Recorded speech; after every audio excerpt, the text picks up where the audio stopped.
शान के बातों को सुन रेहान अपना मुंह बना कहता है, तुम्हें तो कुछ बताना ही नहीं चाहिए, नहीं तो पूरे रोमांस पर पानी फेर देते हो। रेहान की शिकायत से भरे बातों को सुन शान के होंठों पर मुस्कान छा जाता है। तभी शान को मुस्कुराता देख रेहान शान के कोमल होठों पर जा लाइट किस कर कहता है, गुड नाइट बनी। तो शान भी उसे गुड नाइट कह देता है। फिर दोनों एक दूसरे के बाहों में सिमटे अपनी आंखों को बंद कर लेते हैं। धीरे धीरे ये रात बीतने लगता है। सुबह का वक्त हो चुका था। शान का नींद खुलता है तो उसे अपने बगल में रेहान महसूस नहीं होता है, तो वो झट से उठकर बैठ जाता है। तभी उसे एक कार्ड साथ ही उसके ऊपर एक गुलाब का फूल नजर आता है, तो शान उस फूल और कार्ड को उठा लेता है। शान कार्ड उठाने के बाद उसे खोल पड़ता है। गुड मॉर्निंग बनी, मैं मीटिंग के लिए जा रहा हूँ, पर तुम टाइम से रेडी रहना क्योंकि मैं तुम्हारे बिना वहाँ नहीं जाना चाहता हूँ और तुम्हारे लिए कबीर कपड़ा लेकर आ रहा है, तो तुम आज मेरे भेजे हुए कपड़े को ही पहनोगे। आई लव यू बनी। कार्ड पढ़ने के बाद शान मुस्कुराते हुए उस कार्ड को साइड में रख देता है, फिर अपने हाथ में फूल लिए बाथरूम चला जाता है।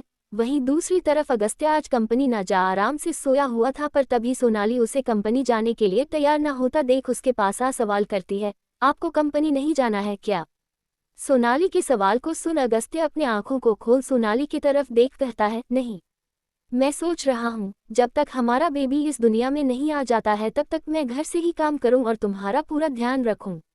जब अगस्त्य ये बात कहता है तो सोनाली ये सुन खुश होने की जगह दुखी हो जाती है, क्योंकि उसे अच्छे से पता था अगर अगस्त्य उसका ध्यान रखने के लिए घर पर रह गया तो वो कभी अपने मनपसंद का खाना नहीं खा पाएगी। तो सोनाली जो खड़ी थी उसके पास जा बैठ प्यार से कहती है, जान आपको जाना चाहिए, मैं तो बिल्कुल ठीक हूँ और अगर मुझे कुछ हुआ भी तो यहाँ शान है ना मेरा ध्यान रखने के लिए, जब शान नहीं रहेगा साथ तो आप रहना।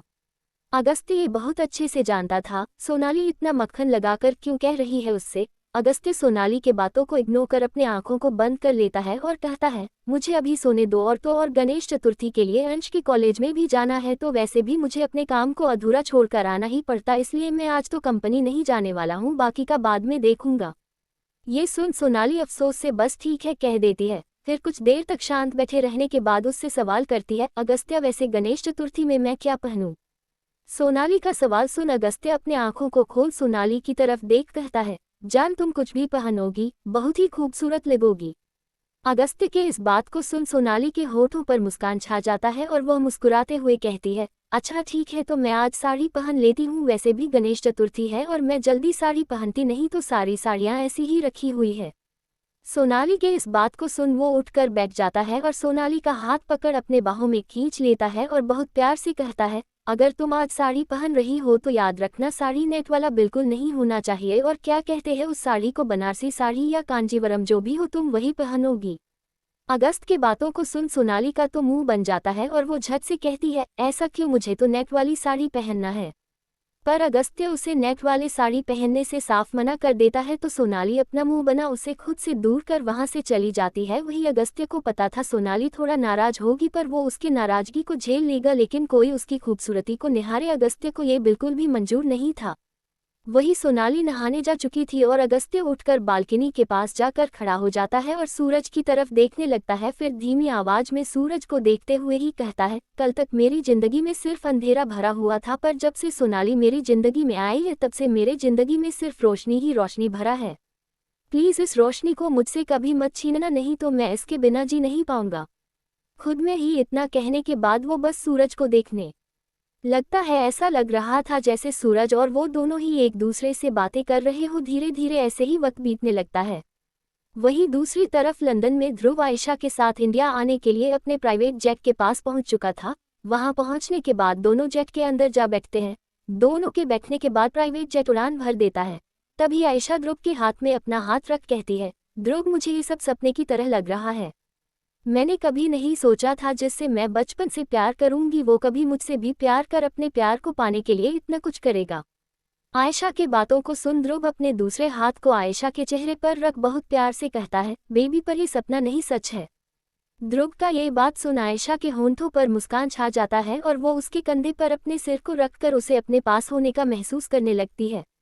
वहीं दूसरी तरफ इंडिया में अंश के कॉलेज में गणेश चतुर्थी का धूमधाम से प्रिपरेशन चल रहा था और इसी प्रिपरेशन में तरंग ऋतिक को जान से मार डालने का प्लान बना रहा था। धीरे धीरे ऐसे ही वक्त बीतने लगता है। ओबरॉय मेंशन में कबीर शान के लिए लग्जरी सूट लेकर चला जाता है और उसके पास पहुंचने के बाद उसे दे देता है। वही सोनाली खूबसूरत सा कांजीवरम साड़ी पहन बिल्कुल किसी साउथ एक्ट्रेस की तरह बेहद सुंदर से तैयार हो चुकी थी। जब अगस्त ने उसे देखा तो बस देखता ही रह जाता है और उसके पास जा उसे पीछे से अपनी बाहों में भर कहता है, इतनी सुंदर दिखोगी तो सभी तुम्हें ही देखेंगे और मैं नहीं चाहता कि कोई तुम्हें देखे। इतना कहने के बाद वो उसकी गर्दन को चूम लेता है और फिर कहता है, हम लोग अंश के कॉलेज गणेश चतुर्थी में ना जा किसी डेट पर चले। अगस्त्या के इस बात को सुन सोनाली अगस्त्य की तरफ देख उसे कहती है, कितने बेशर्म हो आप। भगवान के पास जाने के लिए निकल रहे हो और डेट पर जाने की बातें कर रहे हैं आप। सोनाली के बातों को सुनने के बाद अगस्त्य गहरी सांस भरते हुए कहता है, हाँ क्या फर्क पड़ता है, मेरे लिए मेरा भगवान और मेरा सब कुछ सिर्फ तुम हो मेरी जान। अगस्त्य की बातें सुनने के बाद सोनाली का दिल धड़कने लगा था, साथ ही उसे भरोसा भी नहीं हो रहा था कि ये सब अगस्त्य कह रहा है, क्योंकि ये पहली दफा था जब अगस्त्य अपने बातों को इतने स्पष्ट तरीके से सोनाली के पास रख रहा था। नहीं तो हमेशा अगस्त्य उसके सामने एक एरोगेंट कोल्ड इंसान बनकर पेश आता था, पर आज इतनी प्यार से ऐसे ये सब कहता सुन और उसके लिए इतना प्यार देख सोनाली को बहुत अच्छा महसूस हो रहा था। वो मुस्कुराते हुए कहती है, अगस्त्य आप ठीक है ना। सोनाली के सवाल को सुन अगस्त्य उसे अपने तरफ कर कहता है, क्यों कोई डाउट है क्या। ये सुन सोनाली झट से अपने चेहरे को नामे हिला देती है तो अगस्त्य उसके गाल पर अपने हाथ को रख उसके होंठों को चूमने ही जा रहा था, पर तभी दरवाजा नोक होता है तो अगस्त्य कहता है, जो भी है बाद में आना। तभी रेहान का आवाज उन दोनों को आता है, बाद में आ जाता पर लीजा तेरा बाद में वेट नहीं करेगी, मुझे मैसेज आ रहा है, उस गधे ध्रुव ने मेरा नंबर दे दिया है उसे। ये सुन अगस्त्य दूर हो जाता है। वही सोनाली सोचने लग जाती है, आखिर ये लीजा है कौन। वही अगस्त्य जा दरवाजा खोल देता है तो रेहान उसे झट से कहता है, अंश के कॉलेज जाने से पहले तुम दोनों लीजा के पास से आ जाओ।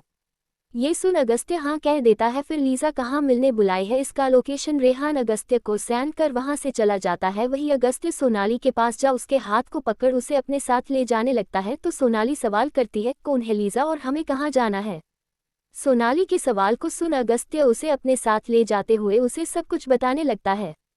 दोनों मेंशन के बाहर आ चुके थे। जब दोनों कार के पास गए तो अगस्त्य का ड्राइवर कार का दरवाजा खोल दिया। फिर दोनों कार के अंदर जा बैठ गए। दोनों के बैठने के बाद ड्राइवर कार का दरवाजा लॉक कार आगे की तरफ जा ड्राइविंग सीट पर बैठकर स्टार्ट कर देता है। तभी अगस्त्य को जहां जाना था वहां का लोकेशन ड्राइवर को बता देता है। वहीं दूसरी तरफ शान पिंक कलर के सूट में बहुत हैंडसम के साथ साथ बहुत क्यूट दिख रहा था। जब रेहान अपने कमरे में गया तो कमरे के अंदर जाने की जगह दरवाजे पर ही टिक खड़ा हो शान को देखने के बाद कहता है, ये सूट तुम्हारे लिए मैंने ही भेजवाया है, पर मुझे नहीं पता था, मुझे इसके लिए पछताना पड़ सकता है। रेहान की बातों को सुन शान अपने चेहरे को मोड़ रेहान की तरफ देखता है, फिर सवाल करता है, ऐसा क्यों कह रहे हैं आप, क्या मैं अच्छा नहीं लग रहा हूँ। शान के सवाल को सुन रेहान उसके पास जा उसे अपने बाहों में भर कहता है, तुम बहुत हैंडसम और क्यूट दिख रहे हो, अगर इतने हैंडसम दिखोगे तो जरूर तुम्हें कोई पसंद कर लेगा और मैं नहीं चाहता तुम्हें कोई पसंद करे बनी, और वैसे भी तुम पर सिर्फ मेरा हक है, अगर मेरे अलावा तुम्हें कोई देखता है तो मुझे बहुत गुस्सा आने लगता है। रेहान की बातों को सुन शान उसकी तरफ मुड़ उसके सीने पर अपने हाथ को रख कर कहता है, वैसे भी मुझे कोई देखे या ना देखे पर आपको सभी पक्का देखेंगे, और जब आपको कोई देखता है तो मुझे भी बहुत गुस्सा आता है, क्योंकि आप सिर्फ मेरे हो और आपको मेरे अलावा अगर कोई देखेगा तो मैं पता नहीं उसके साथ क्या कर दूंगा। शान की जुबान से पहली बार रेहान इतना ऑब्सेसिव शब्द सुन रहा था और ये सब सुनने के बाद उसे बहुत अच्छा फील भी हो रहा था। वो मुस्कुराते हुए उसके होठों के करीब जा प्यार से उसके होंठों पर लाइट किस कर लेता है। तभी उसका फोन बजने लगता है तो रेहान को समझ आ जाता है बिना फोन देखे कि किसका कॉल आ रहा होगा। वो दूर हो अपनी जेब से फोन को निकाल कॉलर आईडी पर ऋतिक का नाम देखा तो इरिटेट हो कॉल उठा कहता है, बस निकलने ही वाला हूँ। ये सुन ऋतिक झट से कहता है, ठीक है देर मत होना। इतना कहने के बाद वो कॉल कट कर देता है। वही अपने फ़ोन को वापस जेब में रखने के बाद रेहान कहता है, ये लड़का मुझे कभी कभार मेरा दुश्मन लगता है, जब देखो तब मेरा स्वीट मोमेंट खराब करता रहता है। रेहान की बातों को सुन शान मुस्कुराने लगता है, फिर मुस्कुराते हुए ही कहता है, जल्दी चलो नहीं तो ऋतिक भैया फिर कॉल करने लगेंगे। ये सुनने के बाद दोनों साथ ही अपने रूम से बाहर निकल जाता है। कुछ ही वक्त में दोनों मेंशन से बाहर आ जाते हैं। दोनों को कार के तरफ आता देखने के बाद रेहान का ड्राइवर कार का दरवाजा खोल देता है तो फिर दोनों कार के अंदर जा बैठ जाते हैं। दोनों के बैठने के बाद ड्राइवर कार का दरवाजा बंद कर खुद आगे जा ड्राइविंग सीट पर बैठ कार स्टार्ट कर देता है और वहां से निकल जाते हैं। वहीं दूसरी तरफ कॉलेज में अंश पहुंच चुका था। कॉलेज जाने के बाद वो नक्श के साथ बातें कर रहा था, तभी उसके पास तरंग आता है और मुस्कुराते हुए उसे देखने के बाद अपने मन में ही कहता है, आज के बाद तुम सिर्फ मेरे होगे अंश। खुद में ही इतना कहने के बाद वो कहता है, तुम लोग यहाँ पर क्यों खड़े हो, चलो हम लोगों के साथ प्रिपरेशन में हेल्प करो, अब पूजा भी स्टार्ट होने वाला है। ये सुन दोनों हाँ कह देते हैं, फिर दोनों तरंग के साथ चले जाते हैं। धीरे धीरे वक्त बीतने लगता है, करीबन आधा घंटा बीत चुका था। सभी गेस्ट वहाँ आने लगते हैं।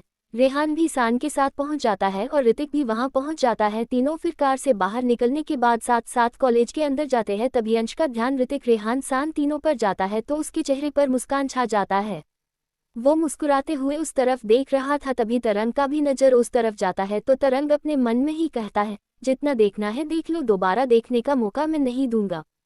इतना कहने के बाद वो उस तरफ जाने लग जाता है और फिर खुद उन तीनों के पास जा स्वागत करता है। तभी कॉलेज का प्रिंसिपल साथ ही फाउंडर भी खुद वो तीनों का स्वागत करते हैं और तीनों फिर प्रिंसिपल फाउंडर के साथ जा चेयर पर बैठ जाते हैं।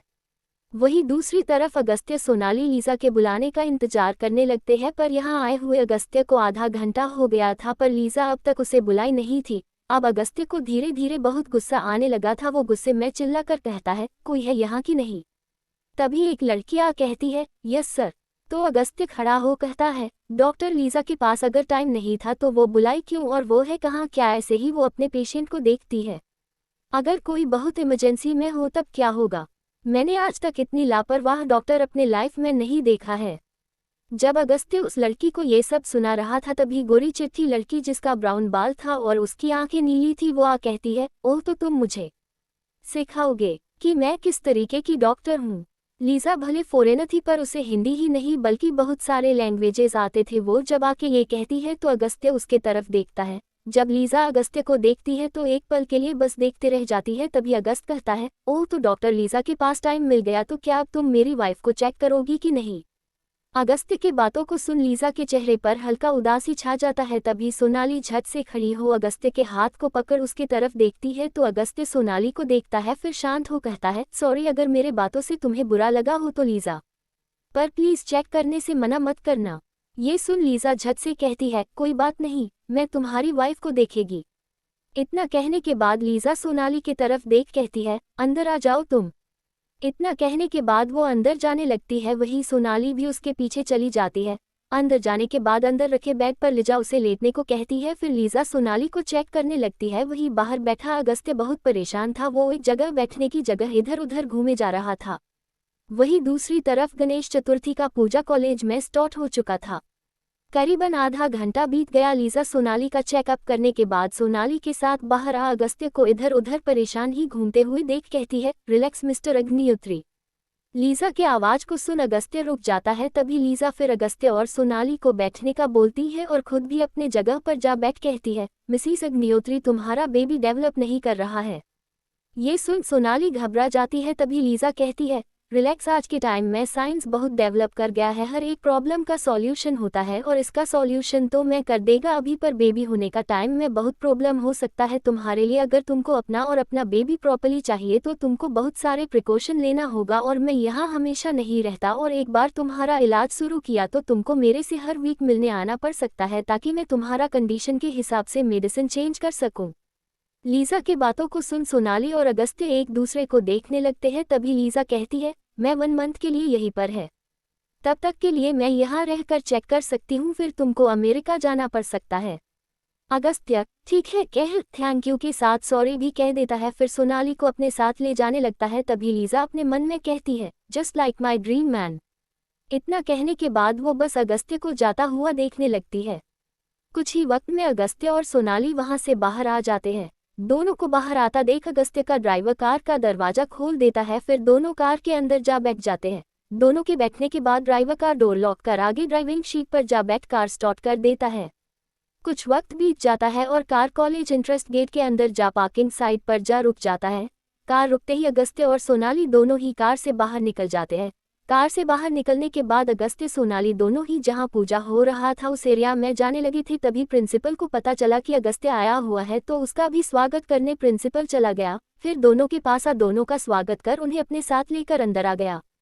धीरे धीरे गणेश पूजा खत्म होने लगा। गणेश पूजा के खत्म होने के बाद सभी ने प्रसाद लिया। उसके बाद छोटा सा फंक्शन भी ऑर्गेनाइज किया गया था तो सभी ऑडिटोरियम में चले जाते हैं। ऑडिटोरियम में आने के बाद गणेश जी के गाने पर कुछ डांस, उसके बाद गाना का परफॉर्मेंस होता है।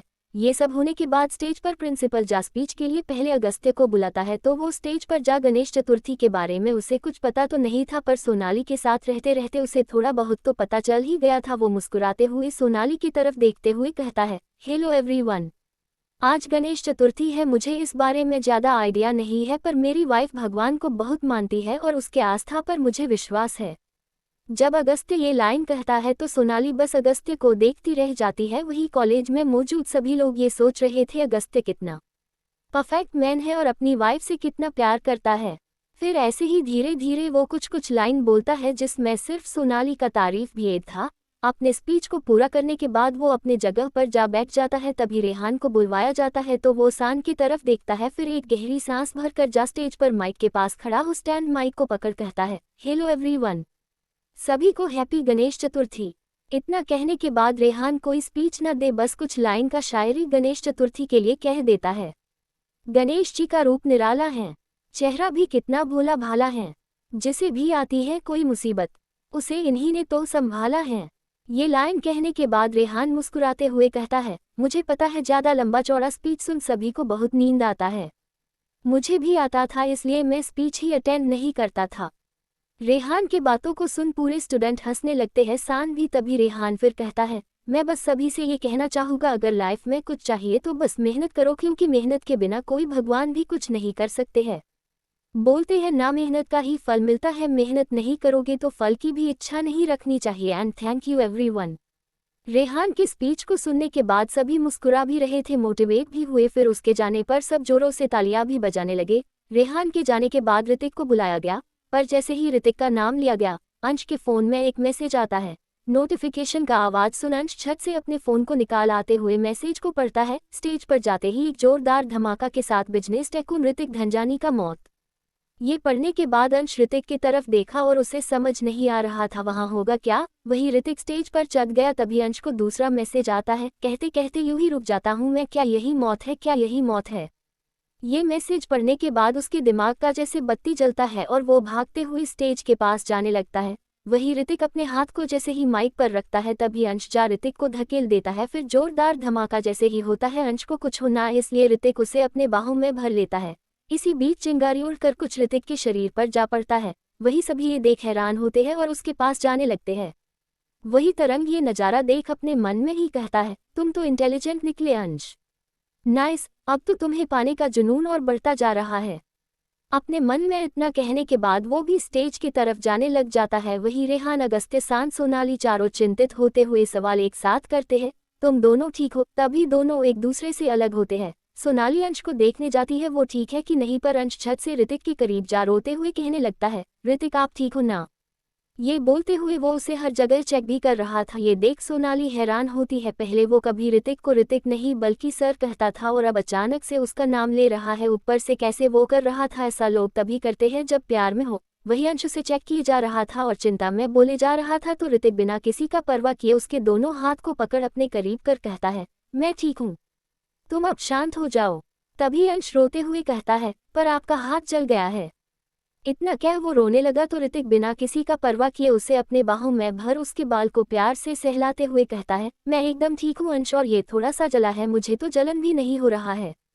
अंश को बहुत अच्छे से पता था ऋतिक बस उसे तसल्ली देने के लिए ये सब कह रहा है। वही ऋतिक जैसा रिच चार्मिंग बिजनेसमैन एक लड़की के साथ इतना सॉफ्ट बर्ताव कर रहा था तो पूरा कॉलेज को भी शक होने लगता है। साथ ही देख लड़कियों का दिल भी टूट रहा था, पर दोनों की केमिस्ट्री को देख सभी का आंख दोनों से हटने का भी नाम नहीं ले रहा था।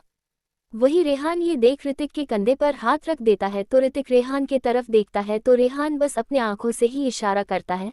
तभी रेहान के आंखों का इशारा देख ऋतिक समझ जाता है और अंश को खुद से दूर कर कहता है, अब रोना बंद करो। इतना कहने के बाद उसके साथ खड़ा होता है। तभी अंश सभी को अपने तरफ देखता पाता है। फिर अपनी बहन के पास जा अपने बहन के आंखों में आंसू देखता है तो अपने बहन के आंखों से आंसू पोंछ कहता है, मैं ठीक हूँ दी, आप रो मत। नक्श भी वहाँ मौजूद था। जब उसने देखा उसकी दी कौन है तो ये देख हैरान था, साथ ही बाकी के लोग भी, क्योंकि किसी को भी ये बात नहीं पता था कि गरीब दिखने वाला लड़का की बहन का शादी इतने बड़े घर में हुआ होगा।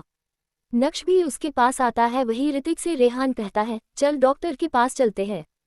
तभी ऋतिक कहता है, रेहान डॉक्टर का जरूरत नहीं है, इतना कहने के बाद जो बात अभी तक कोई नहीं सोच रहा था उसे सोचते हुए ऋतिक कहता है, ये ब्लास्ट होने वाला है, इसका पता अंश तुम्हें कैसे चला? ऋतिक के सवाल को सुन अंश उसे देखते हुए सोच रहा था। वो बोले तो बोले क्या, अगर सिर्फ ऋतिक होता तो शायद वो बता भी देता, पर यहाँ उसकी बहन भी मौजूद थी जिसके कारण वो बताने में कतरा रहा था। तभी अगस्त्य कहता है, बोलो अंश, तुम्हें कैसे पता चला यहाँ ब्लास्ट होने वाला है? अगस्त्य ने भी जब अपने बात को रखते हुए सवाल किया तो अंश अपने चेहरे को झुका बस एक झूठ कह दिया, मुझे चिंगारी दिखा तो मुझे लगा माइक खराब है और इससे ऋतिक सर को करंट न लग जाए, इसलिए मैं साइड करने आया, पर मुझे नहीं पता था ये ब्लास्ट कर जाएगा। सोनाली ऋतिक दोनों ही अंश के एक एक रिएक्शन से वाकिफ थे। जब वो अपने चेहरे को झुका ये बात कहता है तो सोनाली और ऋतिक दोनों ही समझ जाते हैं कि अंश झूठ बोल रहा है, पर अभी अंश का हालत ठीक भी नहीं था और वो लोग कॉलेज में थे, इसलिए अंश से और कोई सवाल ना कर फिर सभी कॉलेज से जाने लग चुके थे। कॉलेज के बाहर आने के बाद अंश का हालत देख सोनाली उसे कहती है, अंश तू आज हम लोग के साथ चल। अपनी बहन का बात सुन अंश कहता है, दी मुझे असेसमेंट कंप्लीट करना है। ये सुन सोनाली गुस्से से भरे आवाज में कहती है, ये सब होता रहेगा, अभी शांति से मेरे साथ चल। ये सुन अंश फिर ठीक है कह देता है तो फिर रेहान ऋतिक के साथ निकल जाता है और सोनाली अंश सान एक कार में निकल जाते हैं। वहीं अगस्त्य भी अपने कार में अकेले बैठ निकल जाता है। कुछ वक्त बीत गया। अगस्त्य, सान, सोनाली, अंश चारों ओबरॉय मेंशन पहुंच जाते हैं। फिर चारों कार से बाहर निकल मेंशन के अंदर जाने लगते हैं। वहीं दूसरी तरफ ऋतिक जाना नहीं चाहता था, पर रेहान ऋतिक को जबरदस्ती उसे हॉस्पिटल ले जाता है। फिर उसके जले हुए हाथ को दिखाने के बाद दोनों हॉस्पिटल से निकल जाते हैं और कार में जा बैठ जाते हैं। तभी ऋतिक को इतना परेशान देख सवाल करता है, क्या हुआ ऋतिक, तुम इतने परेशान क्यों हो? शायद जैसा अंश ने कहा है वैसा ही हुआ हो, कुछ फॉल्ट की वजह से माइक ब्लास्ट कर गया हो। रेहान की बातों को सुन ऋतिक झट से कहता है, नहीं रेहान। अंश बहुत परेशान था, उसे देख पता चल रहा था वो कुछ छिपा रहा है और ये बात भी उसने झूठ कहा है। ये सुन रेहान गहरी सांस भरते हुए कहता है, ऋतिक अगर ऐसा है तो अंश को थोड़ा टाइम दो, वो तुम्हें खुद बता देगा। रेहान की बातों को सुन ऋतिक कहता है, हाँ रेहान, पर मुझे डर लग रहा है। अंश ना बहुत मासूम है, ऐसे सिचुएशन को डील नहीं कर पाता है। रेहान से इतना कहने के बाद उसे कल का सीन याद आता है जब अंश डरा सहमा सा था। तभी ऋतिक कहता है, कल से ही वो परेशान था रेहान, मुझे समझ जाना चाहिए था कल ही की कोई बात है, पर मैंने बात को बहुत इसी में लिया था। ऋतिक के इस बात को सुन रेहान सवाल करता है, कल क्या हुआ था? रेहान के सवाल को सुन ऋतिक रेहान को कल जो कुछ हुआ था सब कुछ बताना शुरू कर देता है। वहीं दूसरी तरफ अंश बैठा था। तभी सोनाली सान और अगस्त्य की तरफ देखती है तो उसके देखने के तरीके को समझ अगस्त्य और सान दोनों ही वहां से चले जाते हैं ताकि सोनाली सान से अकेले में बात कर सके। अगस्त्य सान के जाने के बाद सोनाली अंश के हाथों में अपना हाथ रख कहती है, अंश बात क्या है? मुझे पता है तुम वहां झूठ बोल रहे थे। सोनाली के बातों को सुन अंश अपने चेहरे को झुका कहता है, दी बस मुझे लगा ऋतिक को मतलब ऋतिक सर को कुछ होने वाला है। अब भी अंश सच नहीं बताया था। तभी सोनाली उसे प्यार से सवाल करती है, ऋतिक सर ये सब क्या है? वो तुम्हारे लिए इतना ऑब्सेस्ड रहते हैं और तुम उनके लिए इतना चिंतित रहते हो, आखिर तुम दोनों के बीच चल क्या रहा है? सोनाली के सवाल पर अंश के चेहरे पर घबराहट छा गया था। वहीं दूसरी तरफ अगस्त्य भी सान से कहता है, सान तुम्हें नहीं लगता है ऋतिक और अंश के बीच कुछ है? ये सुन सान के चेहरे पर बदलाव आ जाता है, पर उस बदलाव को देख ऐसा नहीं लग रहा था वो इस बात से हैरान है, बल्कि उसे देख ये बात पता चल रहा था कि उसे सारी बातें पता है। जब अगस्त्य सान के चेहरे पर ये भाव देखता है तो अगस्त्य उसे अपने आईब्रो को उठाकर देखता है। वहीं दूसरी तरफ सोनाली अपने भाई को ही देखे जा रही थी और उसके जवाब आने का इंतजार करने लग जाती है।